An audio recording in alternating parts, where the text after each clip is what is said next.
बांसुरी के बिना कृष्ण का क्या होगा? वैसे ही रहूंगा जैसे अपनी राधे के बिना रहूंगा, अधूरा। तो यदि मुझे कुछ पूर्ण कर सकता है तो बस तुम्हारी स्मृति।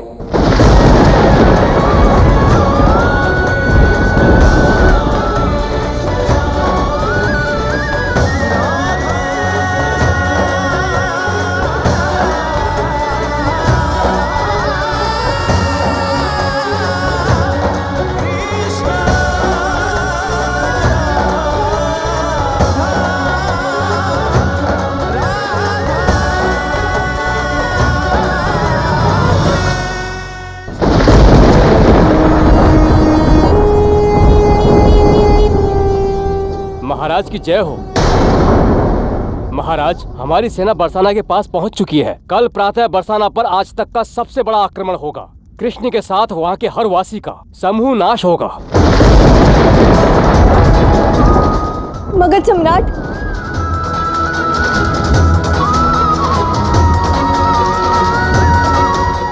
सम्राट, सम्राट, आपने मुझे अपनी पुत्री माना है। सिर्फ विनती है, दया कीजिए। आप जो कहेंगे मैं वो सब कुछ करूंगी। मैं स्वयंवर भी करूंगी। पर आप कृष्ण को कोई हानि मत पहुंचाइए। कृष्ण से मेरी शत्रुता मेरे हर संबंध से बड़ी है। कृष्ण ने केवल कंस का वध नहीं किया है, मेरा मित्र मुझसे छीना है। मेरा आक्रमण अटल है रुक्मणी, और उस कृष्ण की मृत्यु भी। नहीं सम्राट, एक राजा का अपने राज्य, एक प्रजा के प्रति जो धर्म होता है उसका पालन करना एक राजा के लिए अनिवार्य होता है। और ये आपसे श्रेष्ठ और कौन जान सकता है। मुझे पता चला कि कंस ने अपने उस धर्म का पालन नहीं किया। उसने अपने पिता और अपनी बहन को बंदी बना दिया था। एक बहन के बच्चों को मारा, अपने भांजे को मारने का प्रयत्न किया। मथुरा वासियों को भी कई कष्ट दिए। इसीलिए कृष्ण ने उनका अंत कर मथुरा को मुक्ति दिलाई। मथुरा को एक अच्छा राजा सौंपा। इसलिए हमें बिना जाने पहचाने, बिना उससे बात किए उस पर आक्रमण करना ये अनुचित होगा सम्राट। एक अकेले कृष्ण पर 8 दिशाओं से इतनी बड़ी सेना के साथ आक्रमण करना ये अन्याय है सम्राट। ये अनुचित है, अधर्म है ये।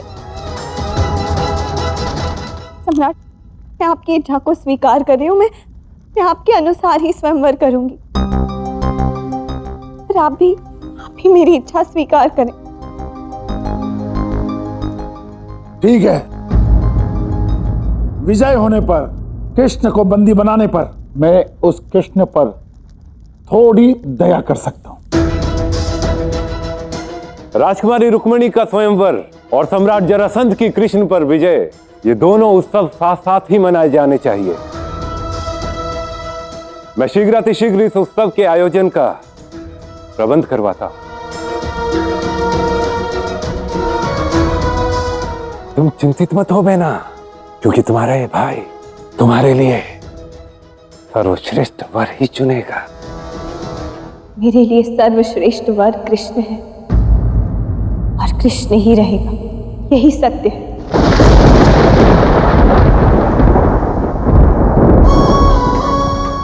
कृष्ण, तुम्हारे हृदय में कंपन है कि अब भी कोई बात है जो कहना शेष है?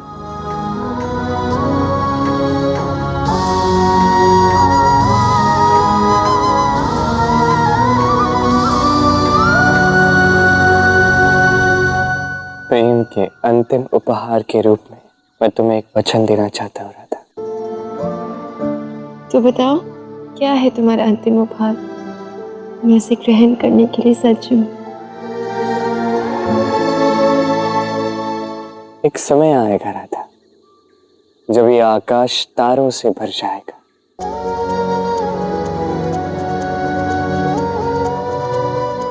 पूर्णिमा होगी, शीतल पवन होगी, सर्वत्र पारिजात की प्रेम पूर्ण सुगंध होगी। इस चंद्रमा का प्रकाश सूर्य सा तेजस्वी प्रतीत होगा। मेरी राधा प्रेम की चरम सीमा पर होगी और कृष्ण की प्रतीक्षा का अंत होगा।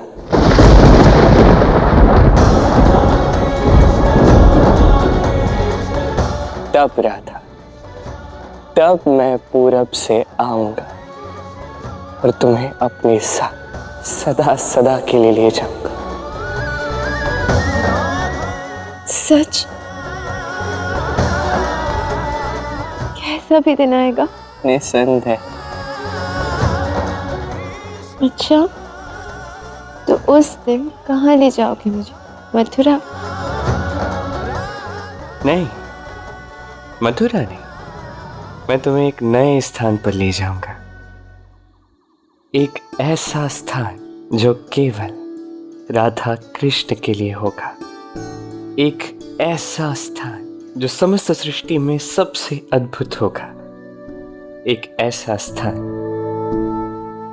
जिसकी सभी प्रशंसा करेंगे।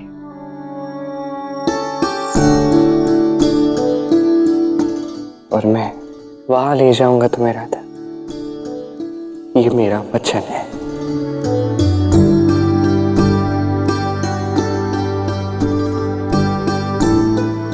चाहे जो हो जाए कृष्ण, मुझे तुम पर, तुम्हारी प्रेम पर, तुम्हारी कही हर बात पर मेरा विश्वास अटल है और सदैव अटल ही रहेगा। तुम्हारे वचन से बड़ा कुछ नहीं है मेरे लिए। मैं उस क्षण की, उस स्थान के निर्माण की, हमारे अनंत मिलन की प्रतीक्षा करूंगी।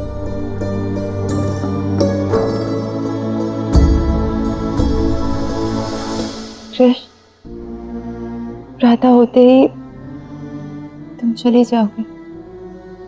क्या प्रातः तक अपना हाथ मेरे हाथ में रख सकते हो?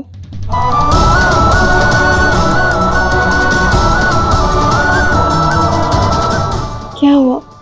कुछ नहीं।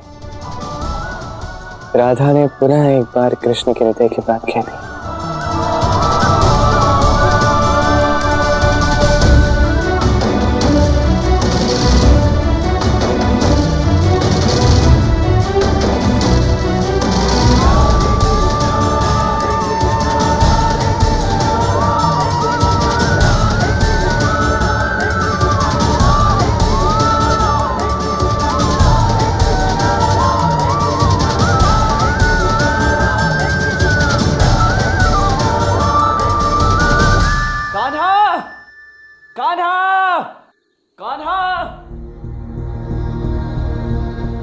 कान्हा, हमें इसी क्षण यहां से निकलना होगा। जरासंध की सेना का एक दल इसी ओर आ रहा है।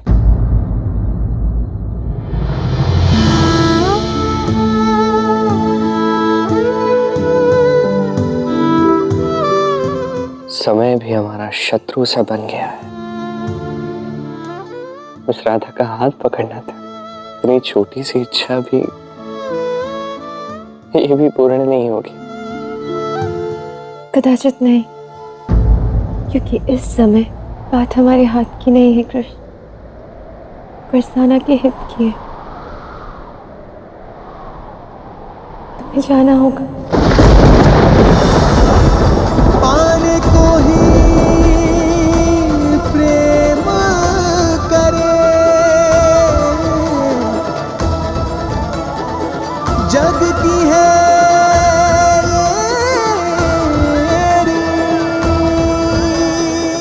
चलो कान्हा, अब समय हो गया है। अर्थ समझाएगी अब राधा कृष्णा की प्रेम।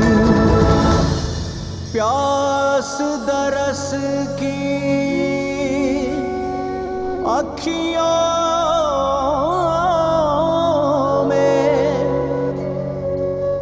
मन के भीतर टोह, प्रीत तो बस प्रियतम से है,